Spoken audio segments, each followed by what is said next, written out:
Mais lundi, je vous encourage à aller au Théâtre des Jazés, voir Mimi sur scène. Oh là, je parle trop vite pour lui, il va pas suivre là. Il faut pas le prendre pour plus bête qu'il n'est, hein, parce qu'il est tout sauf bête quand même. Mais je sais bien, je sais bien, c'est un jeu. C'est un jeu. J'espère pour lui. Je m'y suis pris, maintenant, il n'arrive plus à m'en sortir. Ouais, c'est fini. Hein. C'est un peu comme tout à l'heure avec BHL. Mais il faut dépasser sa caricature. Il me fait penser à Robespierre, ou bien Marat, un mec Comme ça. Ouais. Mimi, elle, en tout cas, elle est sur scène dans un beau spectacle, je crois. Nous, on l'a pas encore vu. Moi, j'ai vu les précédents, c'était il y a 6 ans. Oui. Même question qu'à Julien. Est-ce que 6 ans après, parce qu'ici, c'est vrai qu'on reçoit les artistes les uns derrière les autres, et on se dit, bon, ils viennent nous parler d'un spectacle, c'est comme s'ils allaient acheter une baguette, quoi. Est-ce que vous avez les foi 3 jours avant de monter? Moi, j'ai la trouille. Moi, je suis pas aussi sereine que Julien, parce que ça fait 6 ans que je suis pas montée sur scène, et parce que c'est un beau challenge, parce que j'aime ce spectacle, parce que j'ai envie qu'il marche, parce que Là, je vais pas trahir de secret, mais par exemple, la semaine dernière, je vous ai vu dans une émission de Julien Courbet sur TF1 à la même heure. Oui. Le lendemain, on s'est appelé et vous m'avez dit est-ce que ça a marché? J'ai besoin de savoir si le spectacle a eu la promo. Mais parce bien que, sûr parce que vous avez ce flip-là, en fait. Ce que disait Julien, quand on a la sincérité d'aimer ce qu'on fait, quand on vient le défendre sur un plateau de télé, on a envie que ça se sache, on a envie que ça marche. On a et moi, peur. quand je fais une émission, si j'accepte de faire une émission, j'ai envie que cette émission marche, c'est normal, bien sûr. Mais la trouille de plus savoir-faire, comme vous me disiez... C'est pas la trouille de plus savoir-faire, c'est la trouille de ne pas avoir l'énergie, parce que quand on tourne, c'est facile, si on se plante, on reprend. Là, tous les soirs, je dois séduire un public, c'est un face-à-face amoureux qui doit bien se terminer tous les soirs. Bah, pour l'instant, j'ai pas cette trouille, puisque ça marche très fort, mais bien sûr qu'on a la trouille, on peut jamais avoir la grosse tête dans ce métier, c'est jamais acquis. Les gens pensent toujours, ils me disent « Ah, mais vous, évidemment, ça va être bourré. » Mais non, c'est pas évidemment. C'est pas évidemment. Ça n'est jamais évidemment. Il y a à peu près 200 spectacles sur Paris chaque fois qu'on commence quelque chose. Donc pourquoi ils viendront nous voir nous? Pourquoi ils viendront me voir mardi, après ils vont voir Julien, après ils reviendront me voir, après ils retourneront voir Julien. Enfin bon. Mais moi je change pas de salle, c'est pas original. Je fais la même salle pendant 3 mois. Le Déjazé au moins pendant un moment. Jusqu'au 27 avril. On va vous voir. Sans représentation. Oui, juste 100, c'est vrai. Non, juste 100 parce qu'après je réattaque des tournages. C'est pas une technique de marketing, ça veut dire. C'est 100 et pas non, plus. C'est pas pour de faux, c'est pour de vrai. C'est pour de vrai. Parce que début mai, je recommence 4 tournages. 4 tournages de Joséphine, j'imagine. Ouais, entre autres. Toujours dans un rôle de gentille, que vous êtes. Excusez-moi, il n'y aura pas une tournée en province? À partir d'octobre. D'accord. Joséphine, des rôles de gentille, que vous êtes vraiment. Mais nous, on s'est demandé ici si vous n'aviez pas envie de sortir un peu de ce personnage, comme la semaine dernière, Bernard Campan, qui a trouvé le rôle qui lui permet de sortir un peu de son registre. Et on s'est dit que finalement, vous aviez, on le savait, le talent pour faire autre chose. Regardez, la preuve en image avec Anne-Elisabeth Lemoine. À force de regarder Mimi Mati jouer les anges gardiens à la télé, dès qu'on la voit sur scène, on croit dur comme fer qu'elle nous prépare encore un miracle. Je vais essayer un truc. Et hop, les cartons, rangez-vous. Il y a vraiment qu'à la télé que ça marche. Hein. Et effectivement, à la télé, ça marche, un carton à chaque apparition. Joséphine, ça fait 6 ans que ça dure, un numéro tellement rodé qu'on finit par se demander si Mimi est capable de jouer autre chose. Serait-elle crédible sous la casquette d'une gendarmette, dans le rôle d'une fliquette, dans un uniforme de Marie Pervenche ou carrément dans la peau de Navarro? Et comme par magie, la réponse est oui. C'est une grande actrice, une comédienne qui sait tout faire et qui a un pouvoir d'émotion énorme. Je pense même qu'en tueuse en série, en contre-emploi, elle ferait un tabac aussi. De toute façon, Joséphine a très peu de scènes d'amour, alors même pas du tout. Je suis peut-être pour faire ce rôle toute ma vie.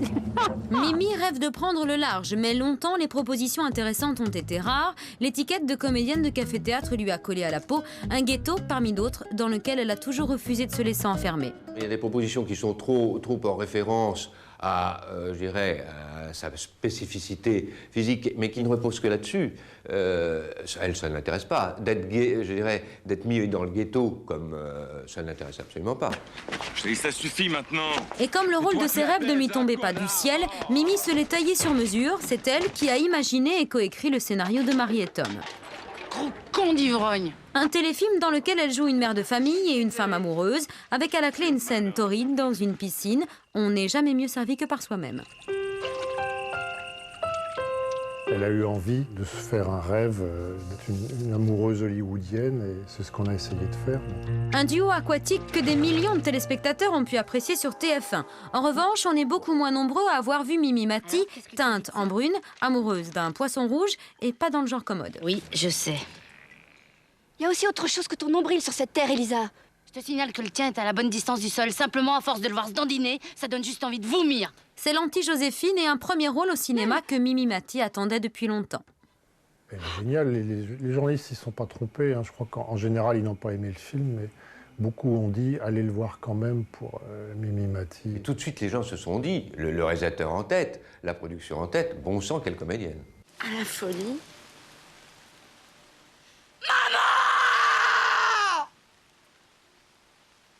Ah non, il faut qu'elle tourne. Il faut qu'on la regarde enfin et qu'on voit toutes ces choses qu'elle a en elle, toutes ces facettes de comédienne pour pouvoir la mettre dans n'importe quel registre. Ça va venir, je pense que ça va venir parce que l'ange gardien n'est pas éternel. L'Ange gardien n'est pas éternel, mais entre les tournages des prochains épisodes et son nouveau spectacle coécrit avec Muriel Robin, Mimi n'est pas libre avant 2003 et le cinéma attendra.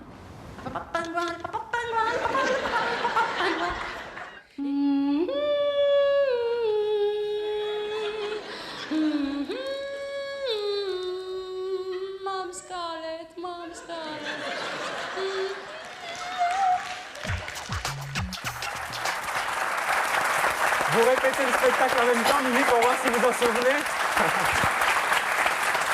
Alors, on va y venir au cinéma et à des rôles qui, peut-être, vont pouvoir montrer et prouver l'étendue de votre talent. Mais d'abord, moi, en lisant votre dossier, j'étais frappé par le nombre de jeux de mots à 2 balles sur votre taille. Mais il n'y a pas un article à 2 balles, hein. où il n'y a pas « Elle a toute une grande »,« Mimi dans la cour des grands »,« L'humour géant ». Vous n'en avez pas marre de lire tout ça sur vous depuis 15 ans? Il faut lire ce qu'il y a après les titres. Je crois qu'il y a après, quand ils commencent comme ça, les journalistes, en principe, parce que souvent les articles ne traduisent pas la demi-heure ou l'heure d'entretien qu'on a eu avec eux, ça résume en 10 lignes ou en 20 lignes. C'est vrai qu'ils commencent souvent comme ça, puis après on part sur autre chose. Mais vous, remarque, au début, vous en avez un peu utilisé aussi. Dans les titres, oui. Elle voit des géants partout, Mimi en quête d'auteur, existe en 3 tailles évidemment avec les filles. Vous êtes dit au début pour démarrer, il faut que je joue là-dessus pour pouvoir montrer qu'après, il y a autre chose derrière le titre finalement. J'ai joué là-dessus juste sur les titres, parce que je serais arrivée avec mes 1m32 en disant, voilà, je suis Nathalie Wood, ou je suis Shirley MacLaine, ou je suis Catherine Deneuve, personne ne m'aurait cru. C'est vrai. Donc on aurait dit, elle est prétentieuse pour qui elle se prend. Donc je suis arrivée en disant, écoutez, je suis consciente, ne vous inquiétez pas, je mesure 1m32, mais après ça, maintenant c'est dans le titre, je ne vais pas vous en parler. Mais c'est montrer le sens de l'autodérision? Ben, je pense qu'avant de rire des autres, il faut commencer à rire de soi. Et pour éviter aux autres de se moquer de soi, il faut commencer à se moquer soi-même. Mais est-ce que vous avez toujours cru en vous? Moi, j'ai lu, et ce que je ne savais pas, que vous aviez écrit à 15 ans à la Vie catholique, oui, c'est vrai, en disant j'aurai tout le monde à mes pieds et c'est moi qui les regarderai très haut.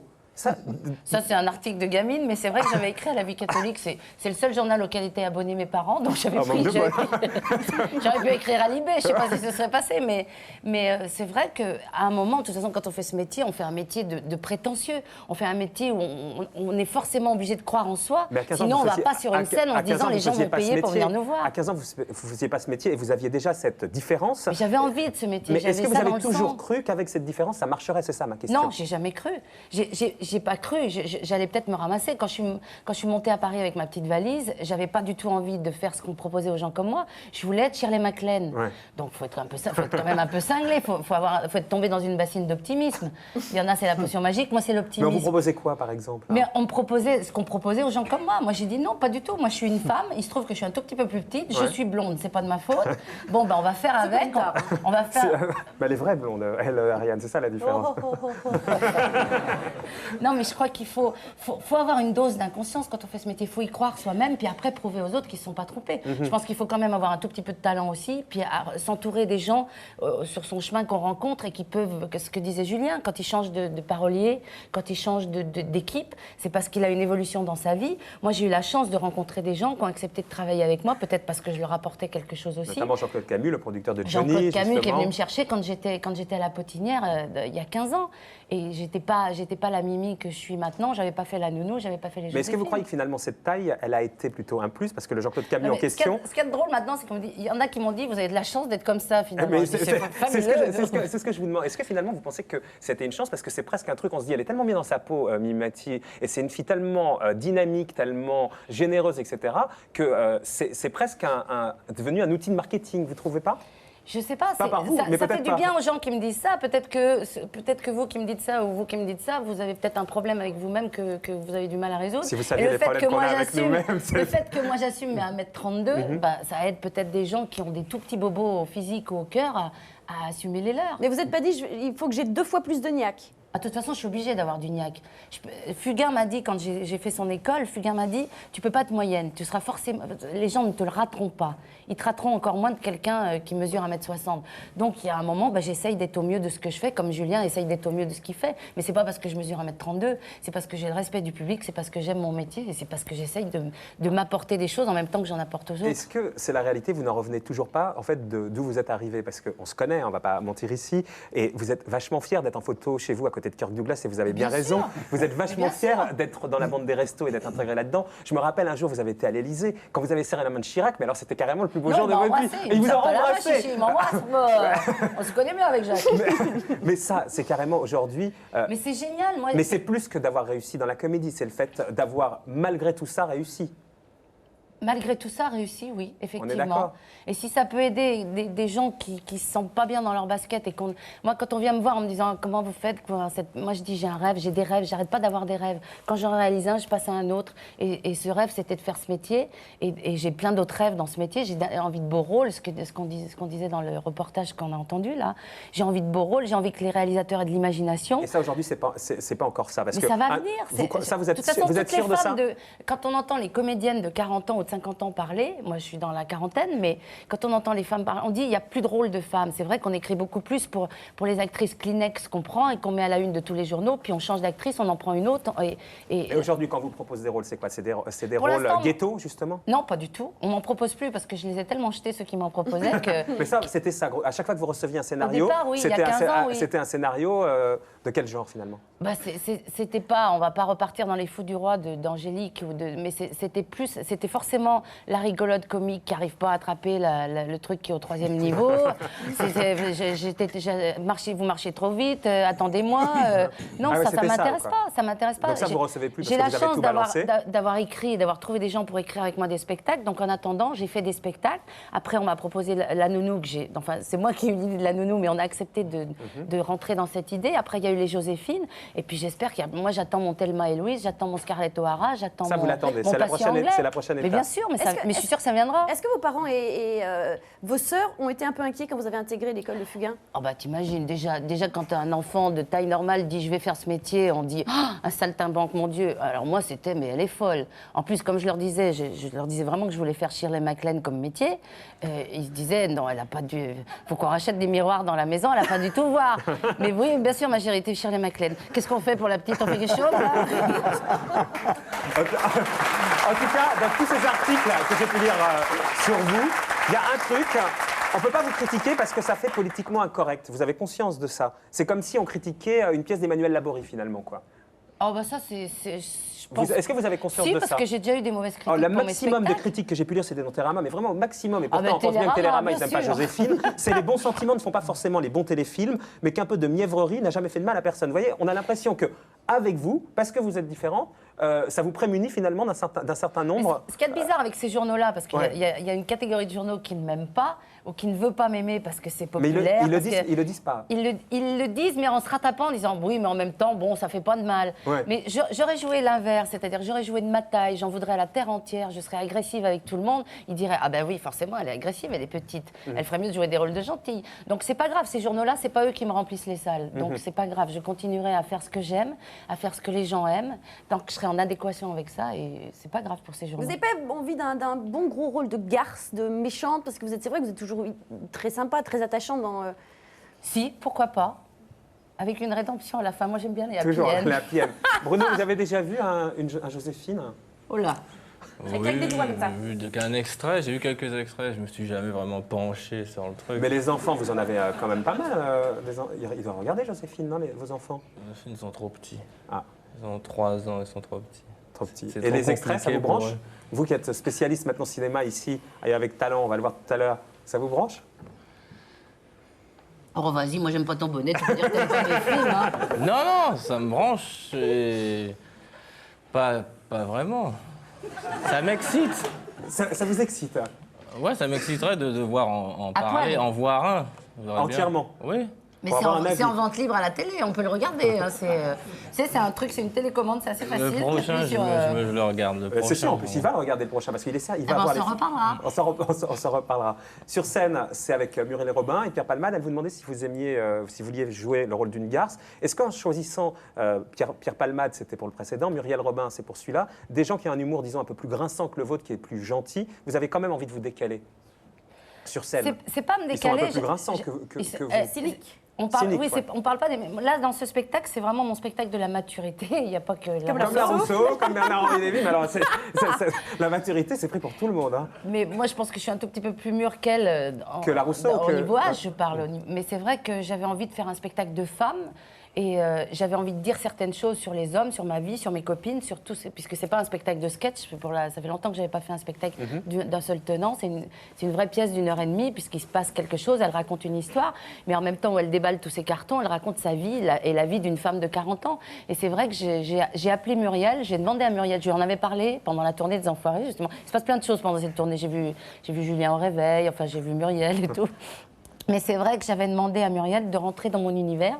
Elle est complètement rentrée dans mon univers en C'est pas vous qui m'apportant... êtes allé dans le sien. Non, c'est vraiment du mimi. Elle a fait du mimi avec, à la manière Muriel. Mais quand vous dites elle a fait du mimi, on a l'impression que vous parlez de votre personnage comme presque un outil médiatique, là, pour le coup. Non, du mimi. c'est pas ça. C'est pas dans ce sens-là. C'est du mimi femme, de ce que j'avais envie de dire à l'intérieur de moi. Muriel est rentrée là-dedans, m'a suivie et elle m'a dit, quand on a eu fini le travail d'écriture, elle m'a dit, moi je ne pourrais pas jouer ton spectacle. Tu dis des choses très personnelles, très très intimes sur la femme, sur les hommes, sur le. Mais c'est gentil ou c'est grinçant? C'est gentil, mais c'est grinçant à la manière Mimi, donc ça peut faire mal, mais ça touche juste où ça doit toucher. Très bien, hein, parce que il y a des spectacles que malheureusement pour eux, les gens ne verront pas. C'est les choses qu'elles font de temps en temps en improvisation, Ouais. toutes les deux, pour des occasions. Je crois qu'une fois, C'est les c'était femmes en or. les femmes en or. C'était très, très drôle. Donc, elles se connaissent très, très bien.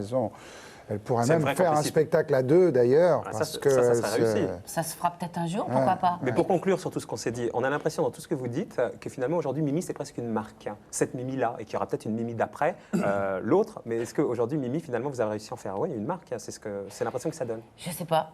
En tout cas, c'est une marque qui me déplaît pas. J'espère que j'aurai d'autres choses à apporter, mais c'est une marque très agréable parce qu'elle me correspond. Je joue pas un Vous truandez personnage. pas, quoi. Je triche pas. Si ça déplaît à certains, tant pis, mais ça plaît à d'autres, bah, tant Et mieux. au maximum. Bah, pour l'instant, je touche du bois. Il paraît que vous faites super bien les consignes de sécurité des hôtesses de l'air dans les avions, on m'a dit. Ah, c'est pas Pas Julien, on m'a dit. Mais qui c'est qui a dit ça? Moi, j'ai dit autre chose, mais Ah ouais, ils c'est ne au s'en sont réveil, pas Mimi. servis gentiment. Hein.